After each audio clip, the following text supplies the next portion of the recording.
Le délégué général de la protection sociale et de la solidarité nationale et le gouverneur de Ziguinchor ont procédé au lancement des paiements des populations déplacées de retour. La commune de Niassia a servi de cadre pour remettre un montant de 150 000 francs CFA à 666 ménages de la région de Ziguinchor. La cérémonie qui nous réunit intervient dans un contexte international et national marqué par une conjoncture économique très difficile qui n'épargne aucun pays. Mais malgré cette situation difficile, les autorités ont décidé d'accompagner le retour des personnes déplacées ici présentes en allouant à chaque personne une subvention de 150 000. Au total, 666 personnes de la région de Ziguinchor vont bénéficier de cet appui, soit un montant global de 99 900 000.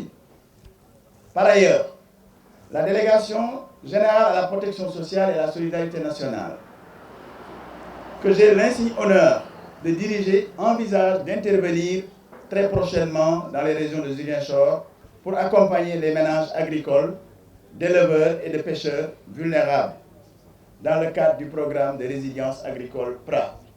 Il est bon de souligner que la DGPSN est déjà présente dans les 3 départements de la région dans le cadre de Yoko Komkom qui vise l'autonomisation des ménages du programme national de bourse de solidarité familiale. Faisant de cet accompagnement une priorité, le gouverneur de région a magnifié l'acte qui entre dans le cadre du plan Diomaye pour la Casamance. Dans le cadre de ce plan Diomaye pour la Casamance, plusieurs volets sont pris en compte.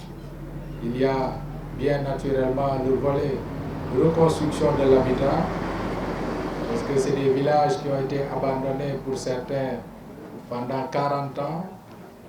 Les infrastructures ont été exposées aux intempéries.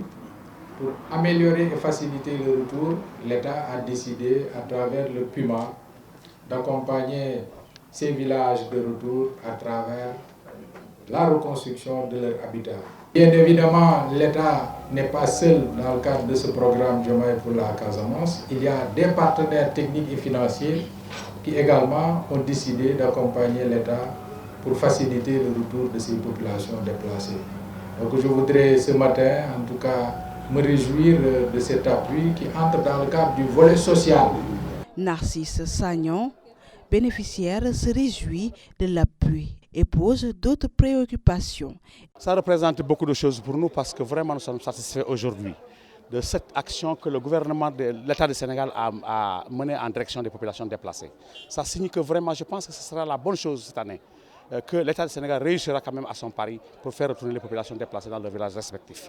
Parce qu'il en avait avec le gouvernement précédent, mais ça n'a pas abouti. Un village abandonné pendant 40 ans ne peut plus avoir un puits. Donc c'est pourquoi nous demandons à l'État de redoubler d'efforts, d'aménager au moins les habitations. Pour combattre les inégalités sociales, la Délégation générale de la protection sociale et de la solidarité nationale a pris l'engagement d'accompagner les populations déplacées à cause du conflit armé en Casamance, ce qui laisse entendre que d'autres initiatives sont attendues.